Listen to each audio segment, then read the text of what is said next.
Assalamualaikum warahmatullahi wabarakatuh. Bismillahirrahmanirrahim. Alhamdulillah rabbil alamin. Wa bihi nasta'inu ala dunya wa din.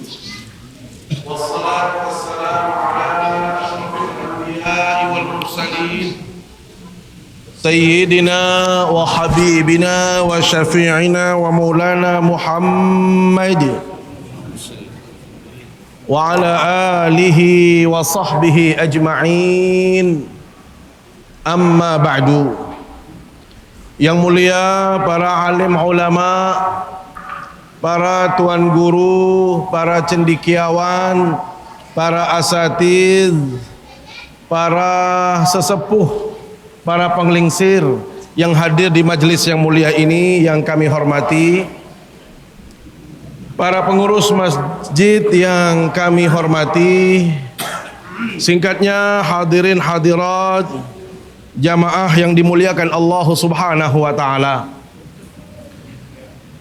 Dalam suasana yang penuh dengan kebahagiaan, keceriaan dan sukacita di malam hari ini, izinkan Tiang mengajak kita semua untuk terus bersyukur kehadirat Allah Subhanahu wa taala. Saat ini kita mendapatkan nikmat yang sangat besar dari Allah Subhanahu wa taala. Yang paling terasa tentunya adalah nikmat kebersamaan. Nikmatnya kita bersilaturahim di majelis yang dimuliakan oleh Allah Subhanahu wa taala ini dirangkaikan dengan acara peringatan Maulidur Rasul sallallahu alaihi wasallam, yaitu memperingati kelahiran baginda Rasulullah sallallahu alaihi wasallam. Mudah-mudahan apa yang kita niatkan, apa yang kita hajatkan, semua itu mendapatkan ridha dari Allah Subhanahu wa taala. Amin ya rabbal alamin. Salawat serta salam selalu kita sampaikan ke hadapan baginda Rasulullah sallallahu alaihi wasallam. Beliau adalah panutan kita, teladan kita, contoh yang harus kita pedomani, yang harus kita ikuti dalam semua sisi kehidupan. Bagaimana berakidah yang lurus, bagaimana beribadah yang tulus, bagaimana kita bermuamalah yang baik, berakhlak yang mulia, semua itu sudah dicontohkan oleh baginda Rasulullah sallallahu alaihi wasallam. Bila mana kita pandai mengikuti beliau, bila mana kita meneladani beliau, maka insya Allah kita semua akan mendapatkan syafaatnya di hari kiamat kelak. Amin ya rabbal alamin.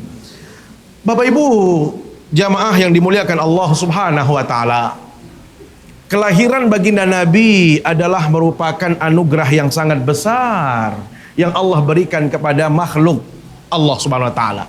Bukan hanya manusia, bukan hanya umat Islam, tetapi semua makhluk Allah itu merasakan sukacita, kegembiraan yang luar biasa dengan kehadiran baginda Rasulullah sallallahu alaihi wasallam.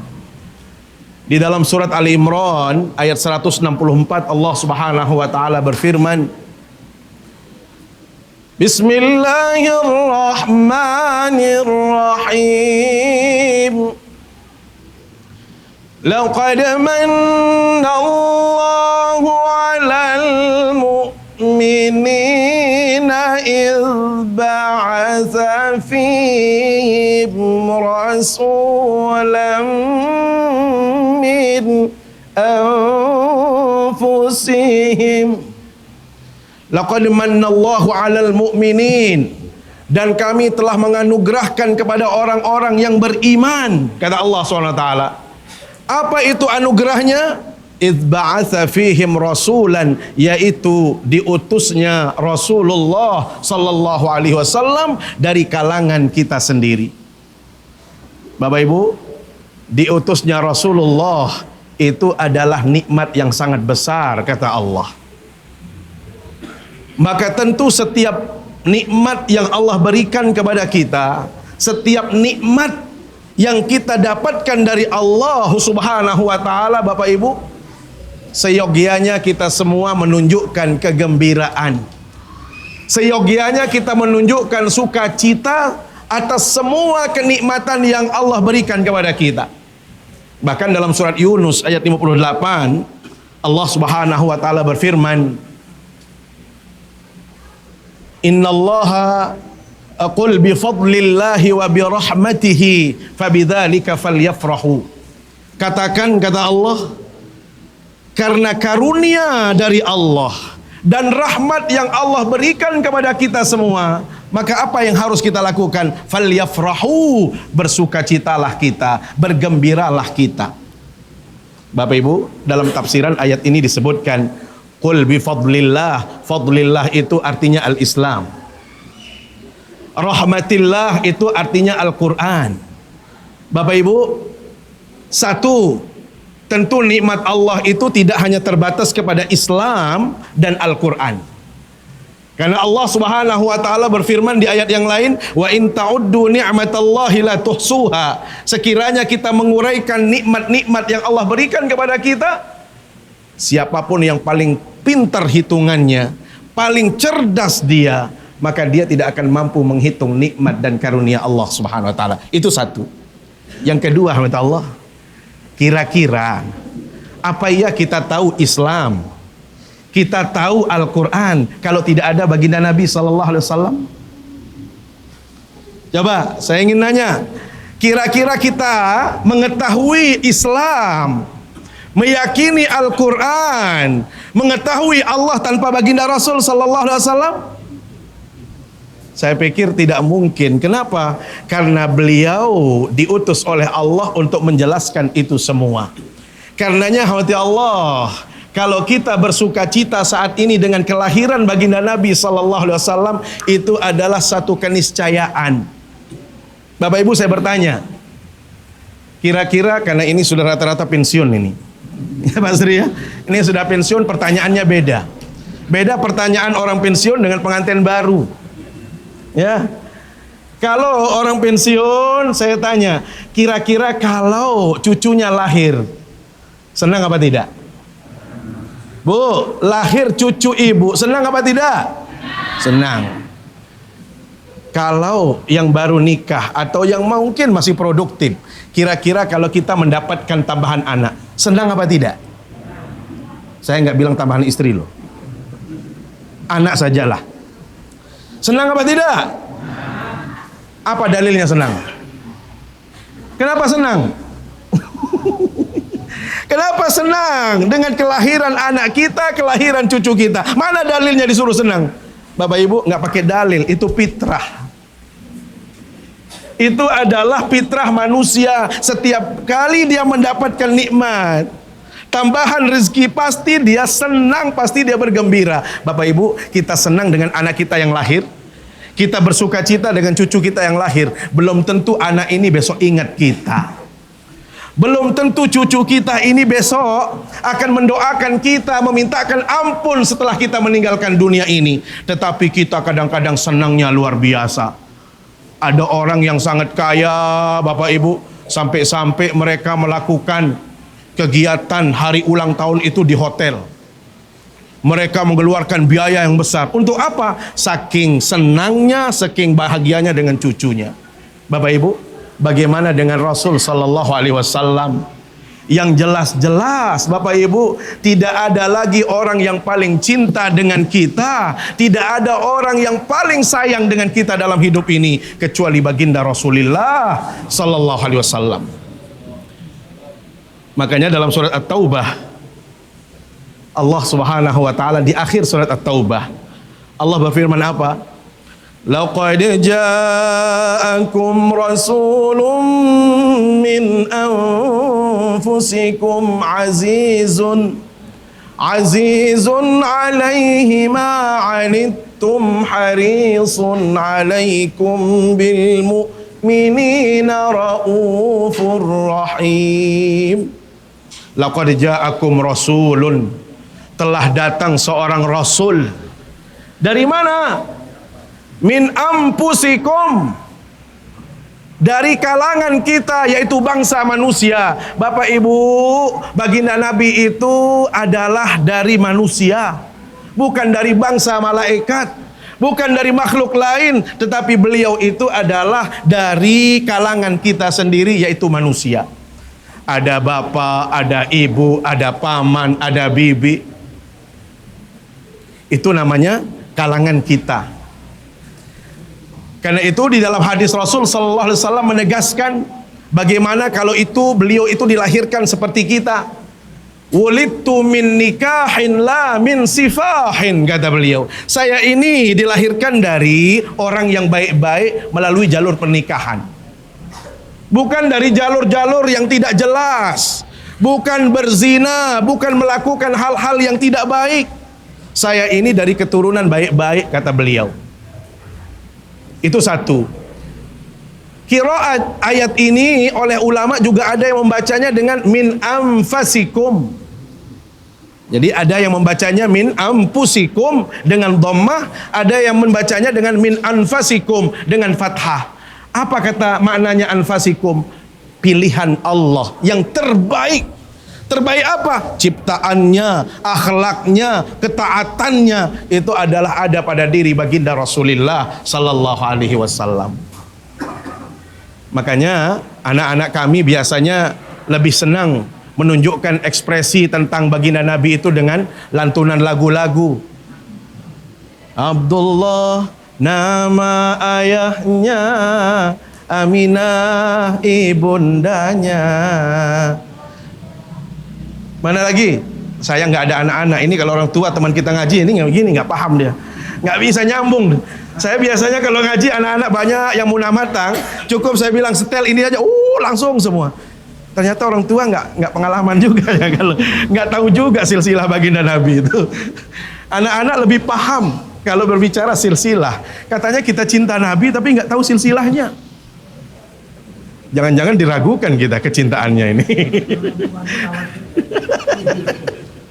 Hadirin yang dimuliakan Allah SWT, laqad ja'akum rasulun min anfusikum azizun alaihi ma anittum. Siapa sosok baginda Nabi Bapak Ibu yang kita peringati saat ini? Azizun alaihi ma anittum, orang yang paling peduli, orang yang selalu memikirkan kita, orang yang selalu merasa berat bila mana Bapak Ibu dalam ibadahnya merasakan sesuatu yang berat. Maka kalau Bapak Ibu berat beribadah, itu yang paling berat bebannya adalah baginda Nabi SAW. Karena itu agama ini hati Allah, mohon maaf, disampaikan oleh Nabi, didesain oleh Allah itu dengan konsep yang paling mudah. Kenapa? Karena Rasul itu adalah orang yang paling kasihan sama kita. Gak mau melihat umatnya malas-malasan ibadah. Gak mau melihat umatnya kalau ada yang mohon maaf protes dalam ibadah. Maka beliau itu yang merasa berat. Sehingga kalau kita jumpai dalam hadis, Bapak Ibu, beliau mengutus Mu'adz ibn Jabal ke Yaman. Pesan beliau apa? Ya Mu'adz, yassiru wala tu'assiru. Sudah, kasih yang mudah-mudah saja. Agama ini mudah-mudah, jangan yang berat-berat. Bayangkan kalau berat-berat nanti ngeluh semua kita. Makanya mohon maaf, dalam hadis Rasul sallallahu alaihi wasallam, ya, bagaimana beliau itu sangat peduli, sangat perhatian dan prihatin supaya kita bisa melakukan ibadah dengan baik. Beberapa di antara yang menunjukkan kalau beliau itu sangat sayang sama kita dan peduli agar kita jangan terbebani dalam ibadah. Kita tahu dalam ceritanya hati Allah, riwayat bagaimana proses pengurangan salat. Beliau bolak-balik menghadap Allah, tujuannya satu, supaya Bapak Ibu senang beribadah. Bukankah di awal salat dulu diperintahkan oleh Allah? Itu beliau didapatkan dari Allah SWT 50 kali salat sehari semalam. Bapak Ibu, kira-kira kalau 50 repot apa tidak? Sulit apa tidak? Berat apa tidak? Bapak Ibu, begitu beliau turun dari mi'rajnya menghadap Allah, Tuan Guru ngiring, beliau mampir di tempatnya Nabi Musa alaihissalam. Apa kata Nabi Musa? Apa oleh-oleh yang engkau dapatkan dari Allah? Beliau hanya mengatakan, amarani Allah subhanahu wa ta'ala bi khamsina salatan. Saya disuruh untuk melaksanakan 50 kali salat sehari semalam. Apa kata Nabi Musa? Irji' ila rabbika fas'alhu takhfif. Tolong Nabi Muhammad kembali menghadap Allah, minta kepada Allah untuk apa? Dikurangi jumlah salatnya, jangan sampai 50. Kenapa Allah? Ternyata Nabi Musa itu lebih tahu, lebih paham, karena beliau lebih dahulu diutus oleh Allah subhanahu wa ta'ala. Bayangkan generasi sebelum kita ini Bapak Ibu, ya, generasi dulu itu orangnya sudah tinggi-tinggi, usianya juga panjang-panjang. Yang bayangkan itu kalau orang sampai berumur 1000 tahun, Nabi Nuh itu saja berdakwah 950 tahun. Kira-kira berapa tahun masa kecilnya beliau? Berapa tahun masa tuanya beliau? Maka tidak mungkin usia yang tua itu, alhamdulillah, yang panjang seperti itu tidak diimbangi dengan segala kebutuhan yang sama. Maksud saya apa? Biasanya usia yang panjang, generasi yang dulu, orangnya sudah tinggi-tinggi, orangnya sudah besar-besar, termasuk juga segala sesuatu itu juga, mohon maaf, fasilitas-fasilitasnya juga besar. Apa contohnya? Bapak Ibu, kalau kita melihat saat ini pohon-pohon kelapa saja. Pohon kelapa itu tinggi apa tidak? Yang tinggi yang saya maksud. Saya sampai berpikir, Tuan Guru Mas Hon, ya, jangan-jangan ini peninggalan para nabi terdahulu, bukan generasi umat Nabi Muhammad. Kenapa? Umat Nabi Muhammad itu usianya 60 tahun. A'maru ummati baina sittin ila sab'in wa qalilun man yajuzu dzalik. Umur umat saya, kata Rasul, itu antara 60 sampai 70. Jadi kalau sudah lebih dari 70, kata beliau, bisa dihitung dengan jari. Ini Ustaz Masun berapa sekarang usianya? 55, 5 tahun lagi antum. Kalau sampai 60 maksud saya. Sampai 60 nih antum berapa Ustaz? 53, 7 tahun lagi. Antum?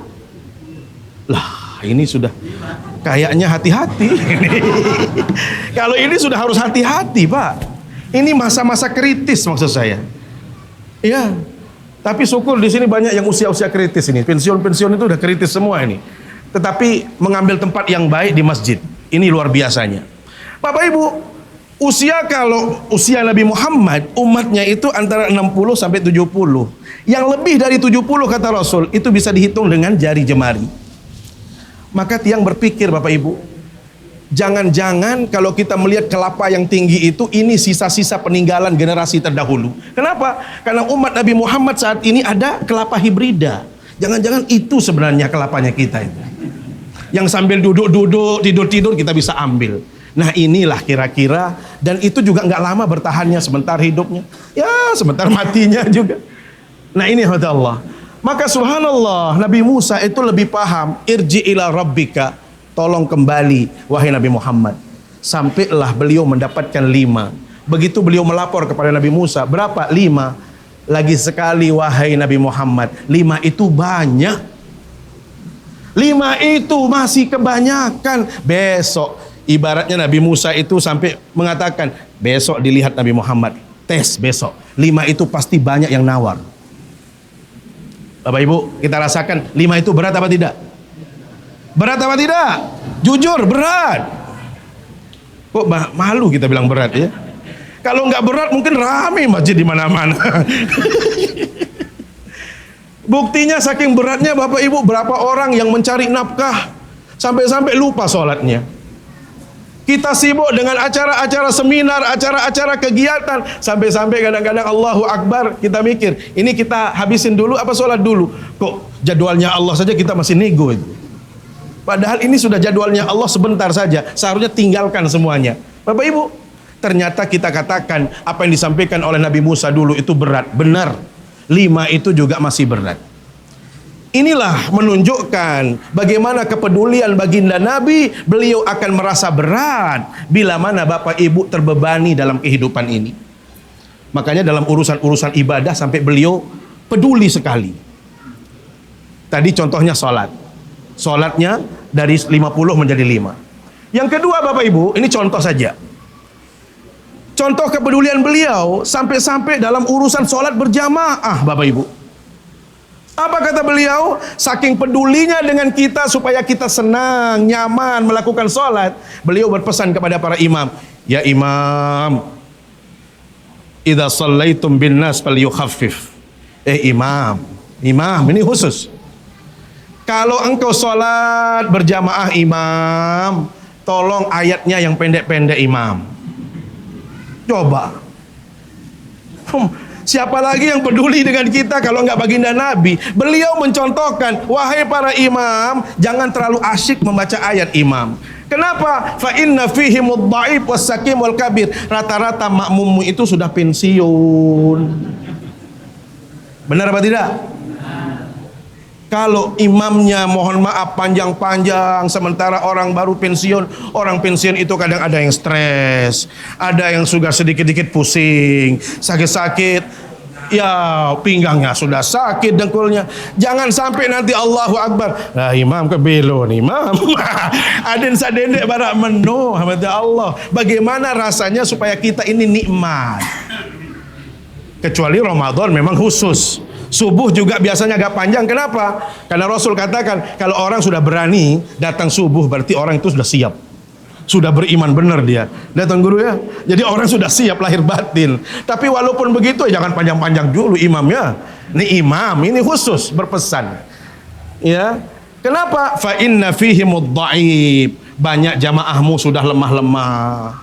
Wasaqim, penyakit-penyakit. Wal kabir, itu sudah tua renta. Ini kanda saya juga mantan kadis sos ini, sudah di sini juga nih. Ini pensiunan juga walaupun masih sehat ya tetap ya. Namanya orang pensiun, ya pilihannya tetap ayat-ayat yang agak pendek. Ya, ini imam. Saking cintanya beliau. Tapi apa kata beliau? Wa idza shallaitum linafsikum falyutil masya'a. Tetapi kalau Anda sholat sendirian imam, silahkan panjang-panjang. Karena Rasul itu, Allah, kalau beliau sholat sunat, beliau kadang-kadang 2 surat sekaligus, Al-Baqarah dengan Ali Imran itu 1 rakaat. Ya.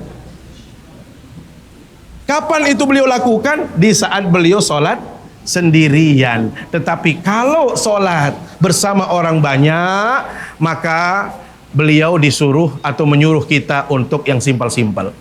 Saya pikir ini jarang disampaikan kepada anak-anak muda. Karena anak-anak muda tahunya itu panjang saja ya.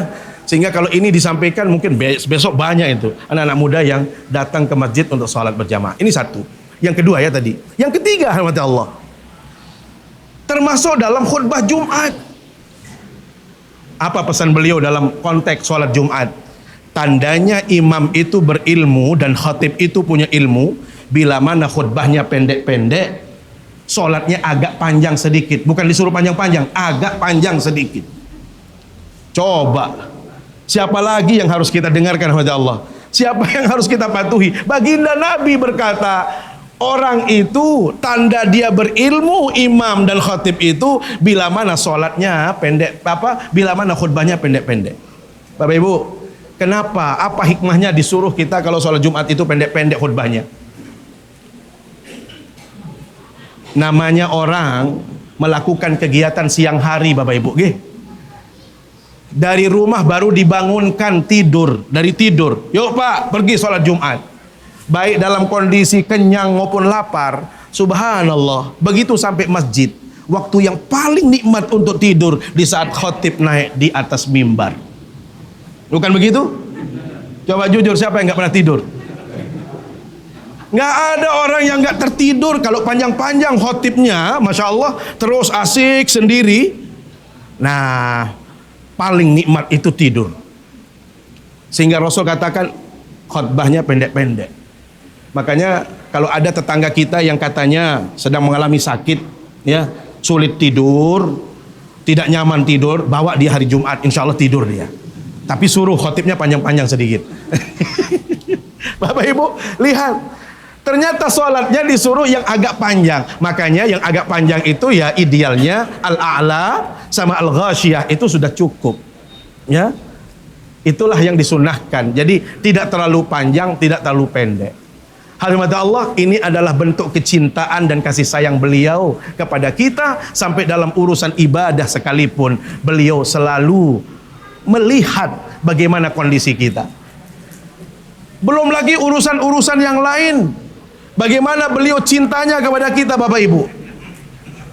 Disebutkan oleh Aisyah radhiyallahu anha, "Ra'aitun Nabiyya sallallahu alaihi wasallam tiba nafsin." Hari itu saya melihat baginda Nabi dalam kondisi yang luar biasa baiknya. Senang baginda Nabi. Bapak Ibu, saking senangnya baginda Nabi, maka Aisyah, dia tahu kondisi suaminya. Beliau langsung menghadap baginda Nabi, "Ya Rasulullah, ud'ullah li." Ya Rasul, minta doa dong. Doain saya. Kira-kira begitu kata Aisyah. Bu, sering minta doa sama suami? Sering? Lebih sering minta doa apa minta uang?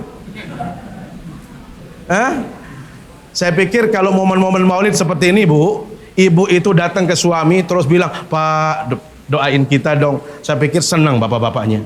Ya, karena kebutuhan maulid juga besar, ya. Tapi di sini ya mungkin pas-pasan di sini. Di mana-mana kalau di luar sana itu ada Allah ekspresi kebahagiaan luar biasa. Dan saya pikir pantas kalau kita berbahagia. Saya pikir momentumnya. Kenapa? Bapak Ibu, jangan pernah terlalu banyak nawar untuk maulid. Saya takut nanti nggak dapat syafaat. Iya. Kalau masih main tawar menawar saja, mau maulid masih bergaan, masih nawar menawar. Kenapa? Orang kalau benar-benar cinta, menunjukkan kebahagiaan, maka dia akan melakukan apapun untuk menunjukkan kebahagiaan. Bapak Ibu, dalam riwayat Abu Lahab tadi saya sudah sampaikan. Abu Lahab itu orang yang paling benci dengan baginda Nabi, Bapak Ibu.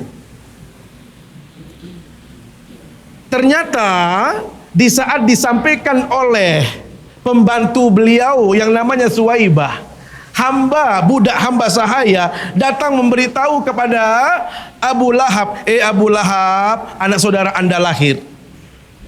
Senang Abu Lahab, Bapak Ibu. Saking senangnya beliau katakan kepada pembantunya, "Wahai Suwaibah, karena Anda membawa berita yang baik, saya merdekakan Anda, saya bebaskan Anda." Subhanallah, Bapak Ibu. Ternyata setelah itu orang yang paling benci dengan baginda Nabi kan Abu Lahab. Yang menghalang-halangi dakwah itu Abu Lahab. Sehingga diturunkan ayat khusus tentang bagaimana posisi Abu Lahab, tabbat yada abi lahabi watab. Saking bencinya kepada baginda Nabi. Ternyata setelah beliau meninggal dunia, Bapak Ibu, saudaranya yang namanya Abbas ibn Abdul Muttalib, paman baginda Nabi, itu konon bercerita, saya bermimpi bertemu dengan Abu Lahab. Ternyata dalam mimpi itu kata Al-Abbas bertanya kepada Abu Talib, "Wahai saudaraku, apa yang engkau rasakan dalam kehidupan Anda setelah ini?" Ternyata dalam jawabannya, "Saya begitu meninggal dunia, masuk ke alam kubur, alam barzah, disitulah saya merasakan azab yang terus menerus." Karena disebutkan dalam Al-Quran, tabbat yada abi lahabi watab. Ternyata kata beliau, begitu hari Senin, khuffifa anil adab, azab itu diringankan oleh Allah Subhanahu wa taala. Setiap hari Senin, padahal itu hari bahagia, hanya sekali beliau bahagia. Para ulama mengatakan apa? Bagaimana dengan orang yang selalu bahagia terus menerus? Bukan hanya setahun dia berbahagia, sepanjang hidupnya dia berbahagia, dan orang ini mati dalam keadaan husnul khatimah. Apa iya dia tidak mendapatkan syafaat Rasulullah sallallahu alaihi wasallam? Karena itu ibu-ibu terutama ya, dalam mengekspresikan maulid ini jangan tanggung-tanggung.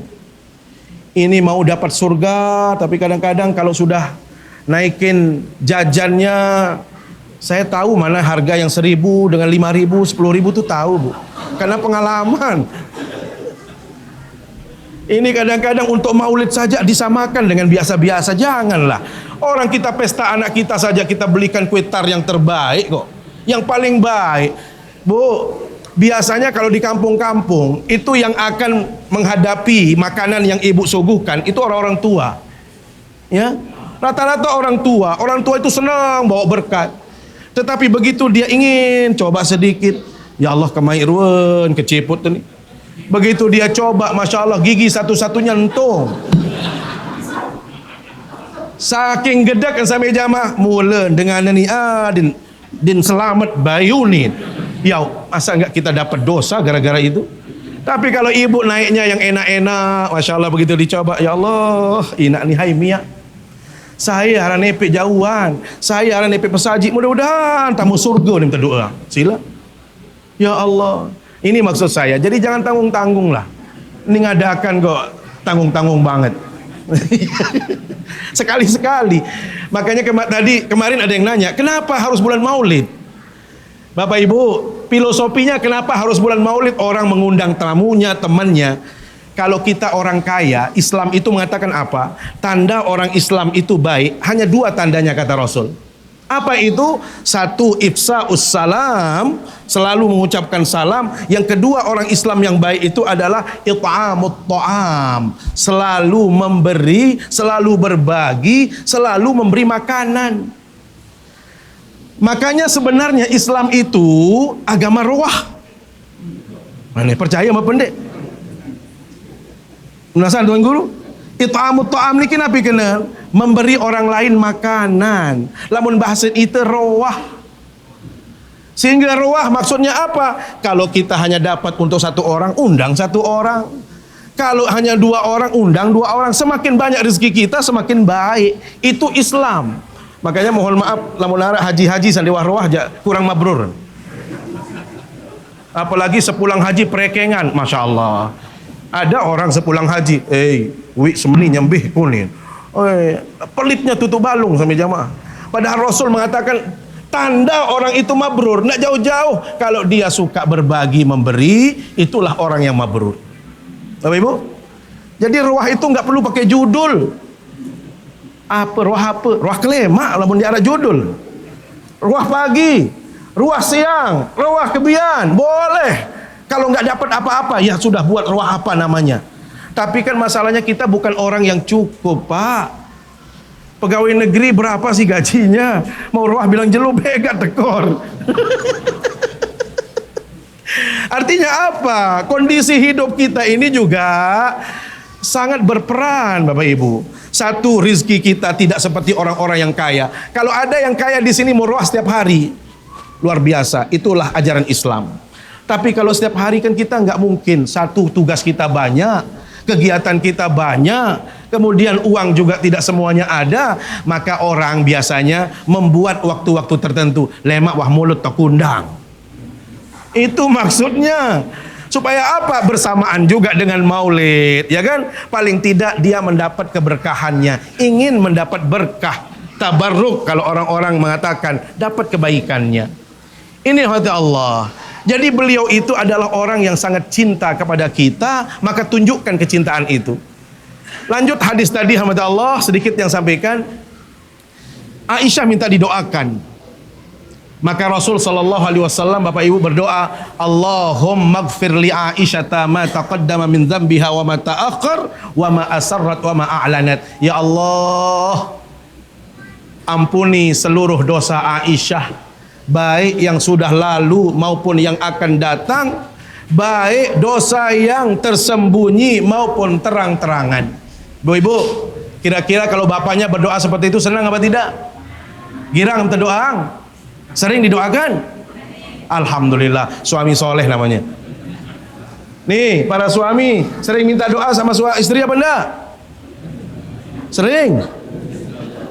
Insya Allah semua jawabannya ini. Layaknya orang bersuami istri, Bapak Ibu. Mohon maaf, sebenarnya dalam Islam, komunikasi yang intensif yang terbangun, itulah sebenarnya rahasia membangun rumah tangga bahagia. Rumah tangga yang bahagia, sakinah, itu kalau komunikasi lancar. Maka Aisyah memberikan contoh, sampai beliau urusan doa sekalipun, beliau minta kepada Nabi, ya Rasul doakan saya dong. Masya Allah, urusan doa. Lebih dari itu, Bapak Ibu, mohon maaf, bagaimana Rasul SAW mengajarkan kita untuk membangun rumah tangga. Ini karena kita sudah dewasa semua. Nih Tuan Guru, ya, beliau di dalam hadis-hadis menyebutkan tentang bagaimana beliau mandi berdua di dalam satu bejana. Kuntu agtasilu ana fi ina'in wahid. Saya sering mandi bareng, kata istri-istri baginda Nabi. Bapak Ibu, sampai-sampai istri baginda Nabi menjelaskan bagaimana manjanya baginda Nabi. Istrinya manja. Apa dia bilang? Ya Rasul, tarik-tarikan gayung. Gayung itu saling tarik suami istri. Kita sudah pernah seperti itu? Mandi bareng sunnah?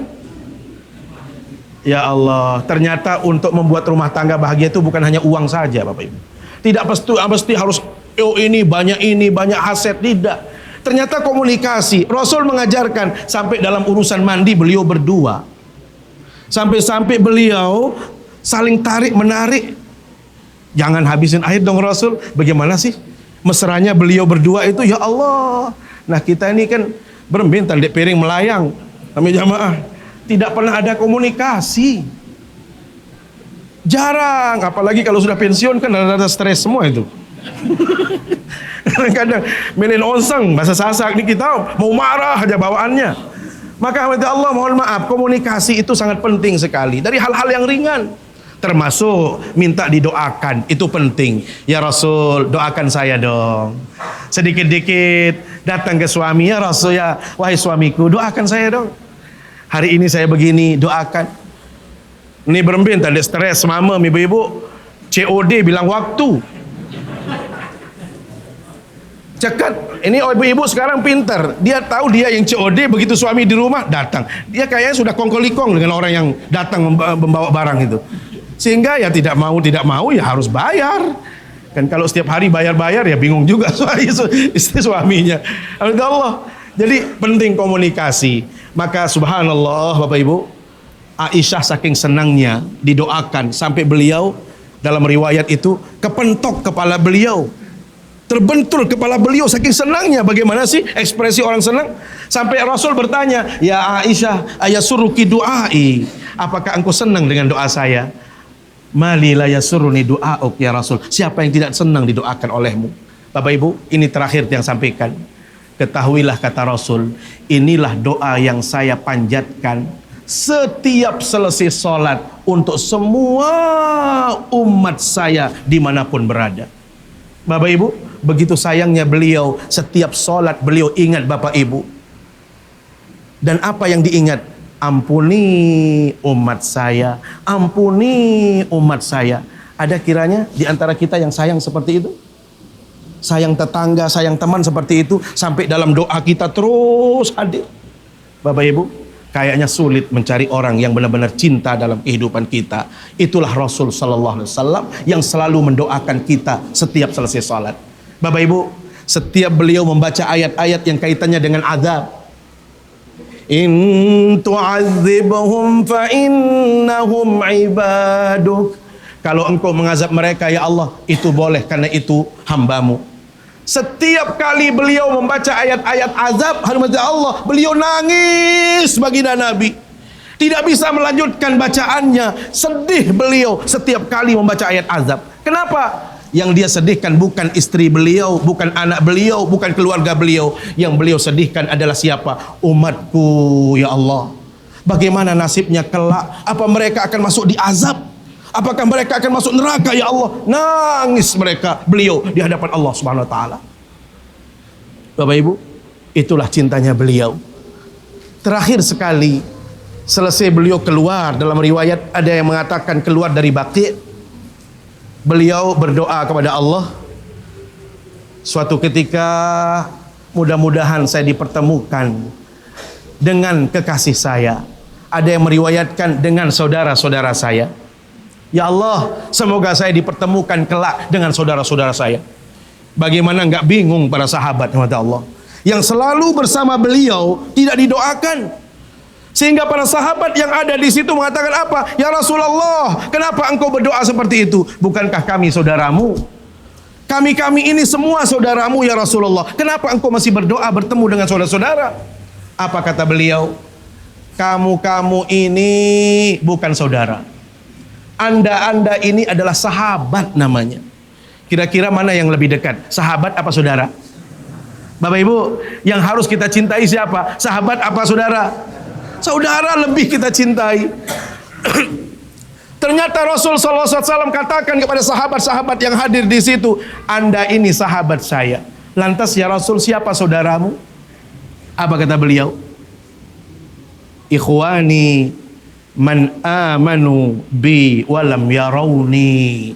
Yang saya sebut dengan saudara saya adalah mereka yang beriman kepadaku padahal mereka belum pernah berjumpa dengan aku. Subhanallah. Siapa yang dimaksud Bapak Ibu? Siapa yang dimaksud? Kita inilah yang diidolakan oleh baginda Nabi. Karena itu jangan sampai bertepuk sebelah tangan. Beliau yang cinta kita, ternyata kita tidak mencintai beliau. Maka sebenarnya apa yang kita lakukan ini adalah wasilah. Bapak Ibu, orang mengatakan wasilah itu bisa menjadi wajib kalau itu tujuannya untuk sesuatu yang baik.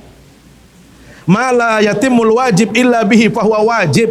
Kalau kewajiban itu tidak akan sempurna dengan itu, maka sesuatu itu menjadi wajib. Taruhlah misalnya kita belum bisa mencintai baginda Nabi, kita mungkin kurang mencintai beliau, menghidupkan sunnah. Setelah kita mengaji seperti ini, di momen ini kita semakin senang, semakin termotivasi. Maka Bapak Ibu, wasilah ini bisa menjadi wajib kita lakukan. Maka jangan pernah khawatir, jangan pernah takut untuk salah. Kalau ini untuk baginda Nabi, silahkan kita lakukan apa saja untuk menunjukkan kecintaan kita. Paling tidak Bapak Ibu, ada dua yang harus dilakukan. Satu, sering-sering menyebut beliau, sering-sering bersolawat.